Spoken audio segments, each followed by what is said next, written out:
22 अप्रैल 2025 वो खौफनाक दिन जब कश्मीर के पहलगाम में आतंकवादियों ने धर्म पूछ कर बेकसूरों की जान ले ली। धर्म के नाम पर इस अंधे कत्लेआम की जड़ें 1947 तक जाती हैं, जब समझौते की टेबल पर धर्म के नाम पर एक लकीर खींचकर हिंदुस्तान का बंटवारा कर दिया गया। हमें आज़ादी तो मिल गई, लेकिन बंटवारे ने लाखों बेकसूरों को उनकी जड़ों से उखाड़कर उन्हें शरणार्थी बनने पर मजबूर कर दिया। नफरत की आंधी में तब भी धर्म पूछ कर लाखों बेगुनाहों का बेदर्दी से कत्लेआम किया गया। बंटवारे की यह त्रासदी इस कदर भयानक थी कि मानवता के सीने पर इसके घाव अब तक हरे हैं। बंटवारे की नाइंसाफी दोबारा कभी ना हो। 1947 में बेकसूरों का जैसा कत्लेआम किया गया, फिर वैसा कभी ना हो। विभाजन विभीषिका स्मृति दिवस पर आज के थर्सडे थ्रिलर में प्रस्तुत है विभाजन की विभीषिका को झेलने वाले उन लाखों परिवारों के प्रति एक भावभीनी आदरांजलि।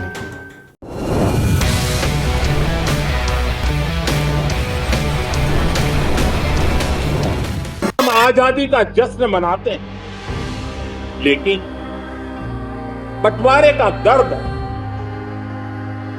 आज भी हिंदुस्तान के सीने को छल नहीं करता। ये पिछली शताब्दी की सबसे बड़ी त्रासदी में से एक।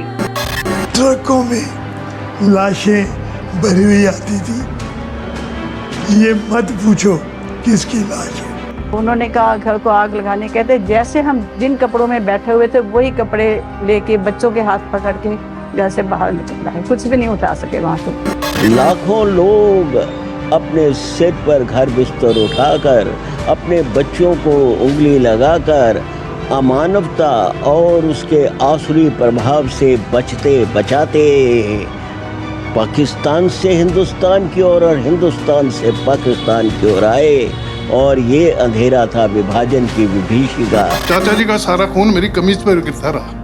मैंने वो कमीज उतार के फेंक दी। 24 घंटे तक मैं बगैर कमीज के रहा।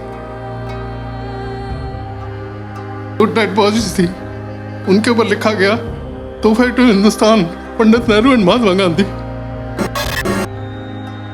पहली बारी मैंने अपनी मदर के मुंह से सुना कि तुमने तो शहर दे दिया जैसे तुम्हारी अपनी मलकियत थी, पर हम सबकी तो जिंदगी बर्बाद कर दी। सारी जिंदगी हमारी स्ट्रगल में ही निकल गई।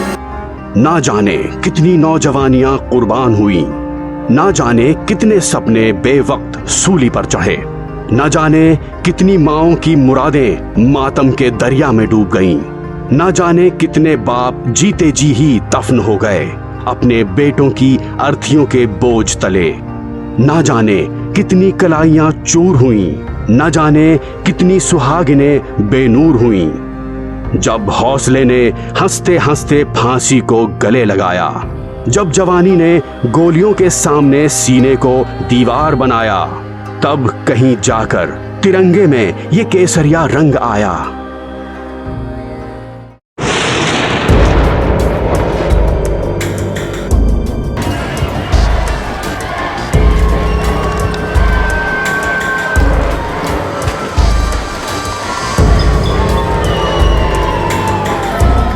चंद दहशतगर्दों ने आजादी की मुराद को बंटवारे की बद्दुआ में बदल डाला। देखो राज तिलक से पहले फिर से वनवास दे डाला। खेत घर आंगन चूल्हा चौका जहां बंटे, उस घर पर समझो लानत है।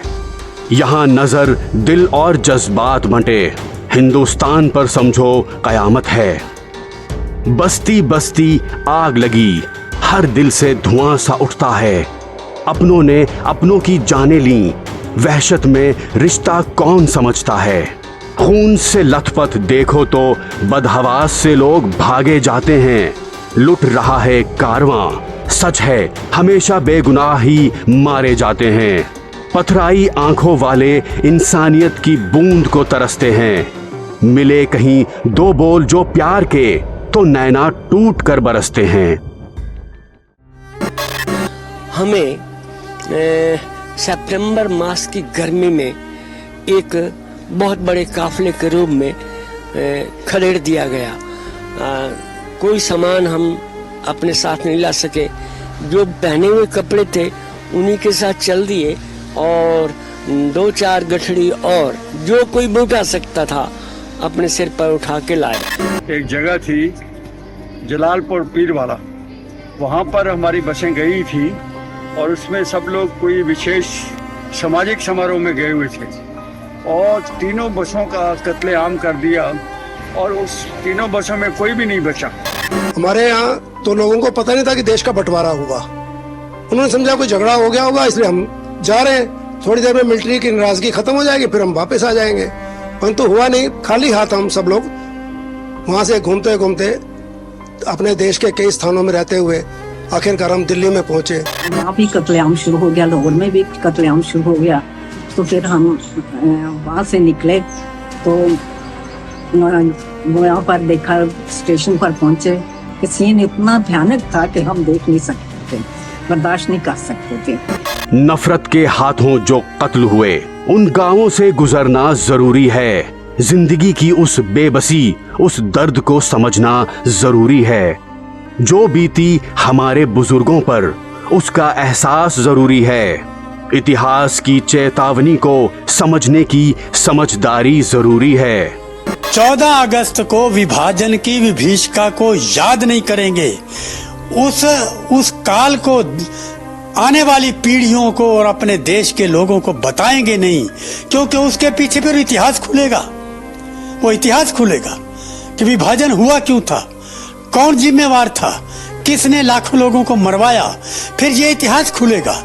इसलिए ये विभाजन की विभीषिका को ये दिवस मना करके उस समय के इतिहास को बताना और ये लोगों को बताना कि कौन जिम्मेवार था इस प्रकार की विभीषिका के लिए, तो ये दिन मनाना इसलिए जरूरी है। एक दिन काला दिवस होना चाहिए, कम से कम लोगों को याद रहे। इतिहास में हुई घटनाएं हमें सिखाती भी हैं और आगे बढ़ने की दिशा भी देती हैं। हम हर साल आजादी का जश्न मनाते हैं, लेकिन बंटवारे का दर्द आज भी हिंदुस्तान के सीने को छलनी करता है। विभाजन के समय जो कुछ हुआ उसकी पीड़ा आज भी हिंदुस्तान के हर कोने में हम अनुभव करते हैं। आजादी के बाद उन लोगों को बहुत जल्द भुला दिया गया जो विभाजन के समय अमानवीय हालात से गुजरे, जिन्होंने अत्याचार सहे और जिन्हें सम्मान के साथ अंतिम संस्कार तक नसीब नहीं हुआ। 14 अगस्त विभाजन विभीषिका दिवस, मां भारती के टुकड़ों का वो दिन हमें भविष्य में मां भारती को एक रखने की जिम्मेवारी भी देता है। अब इस देश को किसी भी तरह से कोई नुकसान न हो पाए, ये संकल्प करने का समय भी विभाजन विभीषिका दिवस 14 अगस्त है। भारत वो महान देश है जिसकी सबसे बड़ी ताकत है उसकी उम्मीद, जिसकी सबसे बड़ी हिम्मत है हौसला। जब देश को विभाजन की अमानवीय त्रासदी से गुजरना पड़ा, जब लाखों परिवार अपनी जड़ों से उजाड़ दिए गए, तब भारत ने दोनों बाहें फैलाकर इन लाखों शरणार्थियों को अपनाया और उनमें एक बार फिर से उठ खड़े होने की नई उम्मीद जगाई, नई जमीन पर पनपने का नया हौसला दिया। वो विभाजन जिसकी टीस अब तक आंखों को नम कर देती है। हमारे बुजुर्गों ने जो यातनाएं सही, उस दर्द को भूलना मुश्किल है, लेकिन जो हुआ उसे याद रखना और उससे सबक लेकर आगे बढ़ना जरूरी है, क्योंकि जैसे हर रात के बाद फिर सुबह होती है, वैसे ही 14 अगस्त के अंधेरे के बाद ही 15 अगस्त का सूर्योदय भी होता है।